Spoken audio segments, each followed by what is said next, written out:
Hey guys, I'm Gus, you know that. I've been in class for a while. Normally I'd start off this presentation with my whole bit about I'd tell you a BuzzFeed fact and you'd believe it, and I'd tell you I lied about it. But I'm a little low energy today and you've all heard it anyway, so I'm going to just tell you right off the bat that you believe a lot of stuff that just isn't true. And those are sort of called urban legends. Some of them are just called lies. The ones I'm talking about are called urban legends. Anyway, you can't see this, but the definition of an urban legend provided by Jan Harold Brunwald, who is the leading expert on them, is an urban legend is a monoepisodic, localized and historicized traditional narrative told as to be believable in the conversational mode. That's a lot of hard words, so my definition of it is a short, simple narrative applied totally based on traditions, told as if it is true. And that's by me, equally reputable source. Urban legends often told around the campfire. That's the little visual I have. It's a cute little family. Anyway, moving on. I'll be teaching you three things today. I'll be teaching you the folklore of urban legends, the biology of urban legends, and how to have some healthy skepticism. Big emphasis on healthy, because there is such a thing as too much.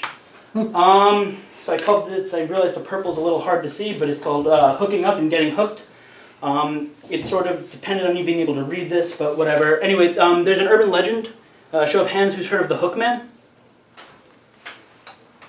Great. So basically what the story of the Hookman is, it's basically two teenagers go into a car for, some shenanigans. They're on the road, they turn on the radio, and they hear this, in the middle of their music, they hear a breaking news report.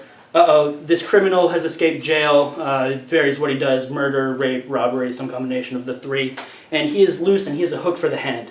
Don't think anything of it, go back to their shenanigans, but they hear scratching on the car door. Freaks them out a little bit, they're like, not worth the risk, so they look around a little bit, they don't see anything, they go back to their shenanigans, they hear scratching again and they take off. They go home, the boy drops the girl off, opens the door, and on the handle of the door he sees a hook. That's a pretty standard legend. That it originated in the 1970s, actually, in what's the name of that thing? Dear Abby.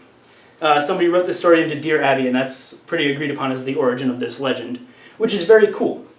And the reason that legend works is it's because it's divided in urban legends. I forgot to say are divided into three parts. There's social type, survival type, and combined type. This is a combined type legend. Social type has to do with like sex or gossip. Survival is murder or anything that might hurt you. Growth hormones in chicken. The fact that people say Chipotle has dog meat in it, untrue. By the way, don't. They do deserve like bad press, but not because of that. Anyway, a good way to illustrate social legends is this guy right here. Everybody's favorite Donald Trump. Just in the year since he's been running for president, a ton of urban legends have sprung up about him. Here are my favorite ones. Have you seen that thing on Facebook? It's been going around. It says that it's a quote by People magazine that Donald Trump's basically saying, if I were going to run, I'd run Republican because they're all idiots. In more words than that. Untrue. He never said that.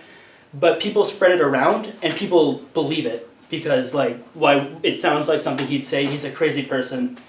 And the reason we believe it is because of our neurobiology, or not because of neurobiology, it has to do with neurobiology. A chemical called dopamine, or it's technically a neurotransmitter, but chemical is close enough, it gets released in our brain when we feel pleasure, and that's what makes us feel good about stuff. And it's released when we feel superior. So superiority is a big thing with him. We're in the Northeast, this is a pretty us problem. We really like to feel smarter, and we do. He makes us feel a lot smarter for not believing in him, so we will believe anything we hear about him, which is a little scary. It's interesting. Some of the other good ones are his grandfather was a pimp. That's not true. He's related to Hitler. He's not allowed in Canada. And has anyone seen Back to the Future? There's a big thing that says Biff Tannen, the villain from Back to the Future, was based off of him. And actually, it's pretty funny. If you look at pictures side by side, they do sort of look alike. It's not true, but it's a funny legend that's been going around. So that's the neurobiology part. The folklore part is basically you tell your friends. A big thing in urban legends is friend of a friend. So if you ever hear a story that's like, yeah, my cousin's friend told her that, and she told me that blah, blah, blah happened, that's a pretty big indicator that what you're hearing isn't necessarily true.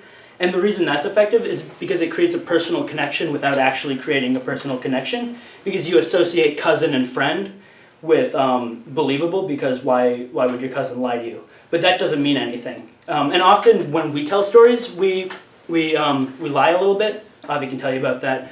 And we make the stories more personal to us. So if I hear a story, I might say I heard it from my friend, because like it's a harmless lie and it makes the story more interesting, more believable.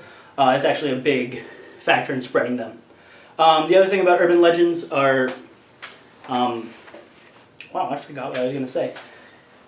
They're told to teach a lesson. Pop Rocks Diet Coke, has anybody heard that?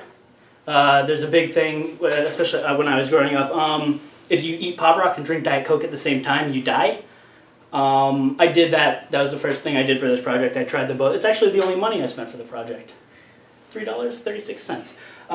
You don't die. You're fine, I hope. And yeah, so there's no basis to that. And my last point is healthy skepticism. Don't believe everything you hear. Like, seriously, don't. Because like a lot of it's just untrue. There's ways to do this. You can just Google. We live in the age of information. A really quick Google search will pretty much take care of that for you, so long as you can verify it's a reputable source. Snopes.com is great. That's a specific one I'll recommend. They are very good. They research it thoroughly, and they can tell you if it's true or not. But don't be too skeptical. It's Mr. Horrigan brought it up when I was talking to him, because then you get conspiracy theories, which are sort of the other plane. And the problem with conspiracy theories is once you start believing them, any evidence you hear to prove them wrong becomes more evidence for that conspiracy theory. So it looks like I have 5 seconds left, so I'm just going to keep talking about those 5 seconds until I am done. Any questions? Briefly? I don't know. We don't have time for Q&A Great. because we're squeezing in a couple. Awesome. But